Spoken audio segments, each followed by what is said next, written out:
Today, we will start a very interesting story on value education for class 6. The name of the story is Young Minds, Clever Thoughts. Let's start the story. Dr. Saran was a very well known orthopedist who was known to have a golden touch. After his retirement, he continued his practice serving the poor and needy for free. Dr. Saran lived with his only son Praveen, his daughter in law Padmini, and two grandchildren Rohit and Ahana. Due to his old age, Dr. Saran became unsteady and started losing control over his own movements. He had small accidents at home, which irritated Praveen and Padmini. Very soon, he was forced to stop going for work. Due to frequent accidents at the dining table, Padmini suggested to Praveen that they make Dr. Saran sit alone in a corner of the room and eat from a wooden bowl. Praveen and Padmini's attitude or decision did not change even after they realized that Dr. Saran was suffering from Parkinson's disease. What is Parkinson's disease? It is an illness that affects the part of your brain that controls how we move our body.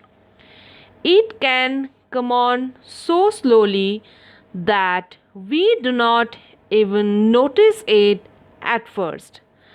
But over time, what starts as a little shakiness in our hand can have an impact on how we walk, talk, sleep, and think. So, Dr. Saran was suffering from this type of dangerous disease. Rohit and Ahana were deeply upset at the way their grandpa was being treated.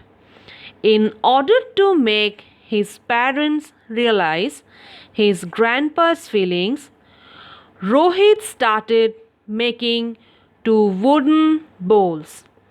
When his parents questioned him about it, Rohit said that he was making them so that his parents could use them during their old age.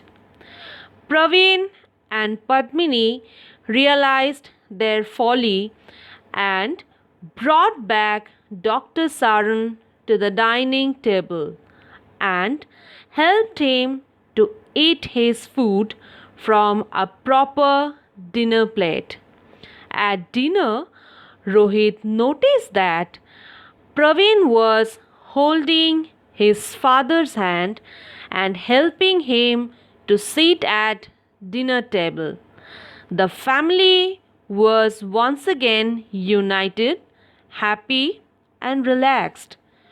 Dr. Saran felt relieved that the whole family was doing all they could to support him through his old age. Praveen started taking out Dr. Saran for regular works every morning so that his father could have a good time with his friends. Life was so much more comfortable and happier. Dr. Saran thought gratefully. Rohit's cleverness and compassion had changed the life of Dr. Saran. Clear, students? So, students, what is the moral of the story? The moral of the story is we should make ourselves helpful to someone, especially when they are in need. We should not forget one thing: parents care for us right from our childhood, and it is our turn to do the same when they become old. Aging is a natural process and is inevitable. The mental, physical, and emotional capabilities of a person tend to wither with age. It is at this time that they require compassion and consideration. Elderly people seek love, affection, respect, and assistance to cope up with the challenges of old age. Showing kindness and concern can greatly help in improving their health and well being. Such an attitude not only tells us about the values and virtues that one has learned in life, but also reflects on the behavior, conduct, and good manners of the person. We should remember one thing always: our elders are not our burden, rather, they are the most lovable and respectful in our life. They are the knowledge bank of our culture and tradition.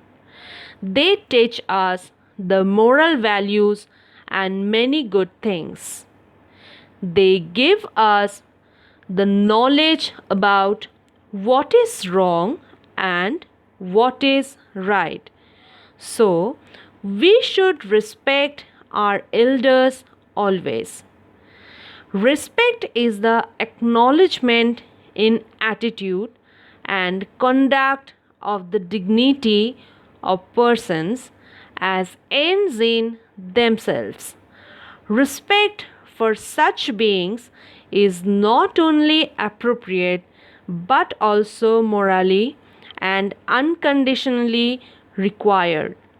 The status and worth of persons is such that they must always be respected. And students, do you know something? The highest form of respect towards another is acceptance of who they are. Acceptance without judgment. Acceptance without ridicule. Acceptance of their beliefs. The elders usually serve the role of leaders, teachers, and emotional spiritual guidance in a family. Although they may be too frail to put food on the table, they can certainly offer a capacity for emotional support and guidance that is unparalleled by any other member of the family. So, students, we have learned some values from this chapter today. What are those values? Compassion. Compassion means empathy for the sufferings or difficulties of other people. To have compassion means to empathize with someone who is suffering and to feel compelled to reduce the suffering. It is a fuller, truer definition than feelings alone, and it's a very biblical understanding. Empathy enables us to connect with people. It helps us get things done and to deal with power, stress, and the sacrifices inherent in leadership.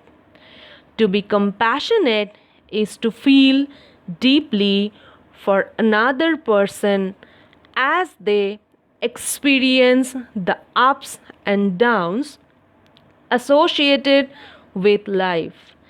To be compassionate is to not just tell someone that you care, but also to show them that you care by being there before they even ask for it. So, what is the next value? Next value is reverence for old age. What is that? We should treat elderly people with regard and respect. Seniors have plenty of experience in life and they can teach us about enduring change and handling life's challenges. We must treat our elders with respect, even if their bodies or minds are beginning to fail them. So, is it clear, students? What is the next value? Next value is concern for others. That means showing importance and respect to others' feelings and views and not hurting them by our words, thoughts, and actions. The definition of caring is someone or something that shows kindness and concern for others. A person who is concerned about others and who does kind things for them is an example of someone who would be described as caring. So, the next value is good manners. It means doing what is right and following the right values even during situations of conflict.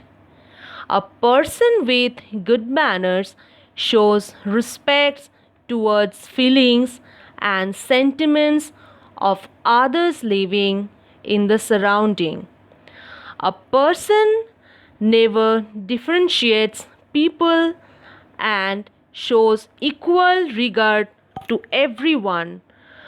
Modesty, humbleness, kindness, courtesy are the essential traits of a well behaving person. Hence, a well behaved person never feels proud or arrogant and always take care of the feelings of others. Practicing good manners and following them all through the day will definitely bring sunshine and qualities to life. Is that clear, students? Now, we will be talking about helpfulness. Helping others to love themselves more is undeniably the high service to humanity ultimately. Helpfulness means we unconditionally offer our love, compassion, and resources to those in need. We all need help sometimes. We need people to teach us and people to give us their strength and ideas. Sometimes we just need a friend to talk to. If there were no helpfulness, there would be no cooperation. When we practice helpfulness, we get more done. We make each other's lives easier. When you are helpful, you care about others. You do not wait to be asked. You notice what needs to be done and just do it. If you cannot figure out what someone needs, ask them, "How can I help?" or "What do you need?" Remember to help yourself by eating healthy foods, exercising, and getting plenty of rest. And remember to ask for help when you need it. So, in today's class, we have learned so many things, and now we are ending our lesson over here. Thank you.